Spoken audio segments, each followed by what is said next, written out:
হাজারীবাগে Phoenix ভবনের আগুনের ক্ষয়ক্ষতি এখনও নির্ধারণ করা যায়নি। অগ্রগতি নেই তদন্ত কাজেও।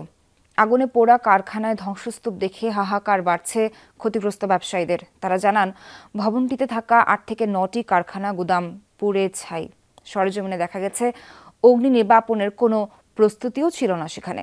পুলিশ জানায়, ভবন মালিকের সাথে এখনও যোগাযোগ করতে পারেননি তারা।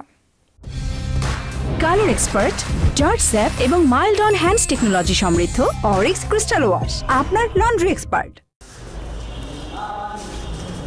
পুরোপুরি ধ্বংসস্তূপ ফিনিক্স ভবনের ৫ম তলার একাংশ। আগুনে পোড়া কাঠামো দাঁড়িয়ে আছে শুধু। আগুন নিভে গেলেও তাপ টের পাওয়া যায় এখনো। ঝাঁঝালো আর পোড়া গন্ধ পুরো ভবনে। এখানে ছিল বিভিন্ন কারখানা, গুদামে ছিল শতাধিক পণ্যের সমাহার। শুক্রবার আগুনে পড়েছে ভবনটির ৫ম থেকে ৭ম তলার প্রায় ৮-৯টি কারখানা গুদাম। ক্ষতিগ্রস্তরা খুঁজে ফিরছেন জীবিকার শেষ সম্বল। ৫ তলা আর এই যে ৬ তলা ৭ তলা এগুলো পুরা একবারে হয়ে গেছে, মানে অবস্থা অনেক খারাপ। গ্রোসারি আইটেম যেটা বলে মুদি মাল, অনলাইন আমাদের কোম্পানি ই কমার্সের প্রায় ৬-৭ লাখ টাকার মাল রিজার্ভ ছিল আর ১৫ লাখ টাকার টাওয়াল ছিল। আর পুরো আমার যে ডেকোরেশনটা ছিল এটা পুড়ে গেছে। কয়েকজন ব্যবসায়ীর কারখানা পুরোপুরি পুড়ে গেছে, কয়েকজনের মালামাল পুড়েছে আংশিক। অনেকের গুদাম ছিল পণ্যে ভর্তি, তাই বিচ্ছিন্নভাবে ক্ষয়ক্ষতির হিসাব বলতে পারছেন ব্যবসায়ীরা। কিন্তু আগুনের সমন্বিত ক্ষতি নির্ধারণ সম্ভব হয়নি। বিভিন্ন জন, কেউ গার্মেন্টস, কেউ জুতা, কেউ প্লাস্টিক, মানে বিভিন্ন বেল্ট, লেদার গুডসগুলো আমরা এটার ভিতরে তৈরি করি। যেখানে মেশিন ছিল প্রায় ১.৫ কোটি টাকার, ১.৫ কোটি প্লাস হবে মেশিনই ছিল। কম্পিউটার এসি টেসি আবি জাবি মেশিনই তো ছিল, বা বড় বড় মেশিন ছিল ৬টা। আমার এক গাড়ি মাল পুড়ে গেছে, বাজার মূল্য মিনিমাম ৭.৫ লক্ষ টাকা। অগ্নিকাণ্ডের পর বন্ধ রাখা হয়েছে ভবনটি।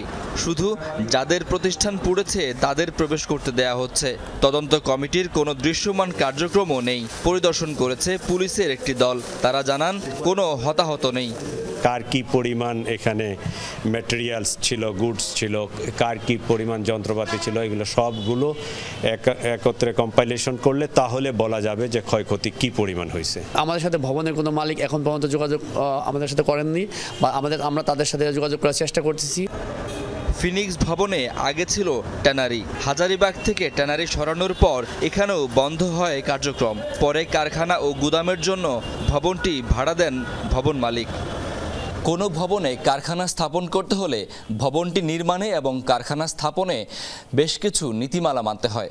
কিন্তু এই ফিনিক্স ভবনে কারখানা স্থাপনের ক্ষেত্রে কোনো ধরনের নীতিমালা মানা হয়নি, যে কারণে এই কারখানাগুলোতে অগ্নি নির্বাপন ব্যবস্থাপনা কখনোই গড়ে ওঠেনি। তাই আগুন লাগার পর তাৎক্ষণিক কোনো প্রতিরোধ গড়তে পারেনি কারখানাগুলোর শ্রমিকরা। শাকিল হাসান, যমুনা নিউজ, ঢাকা।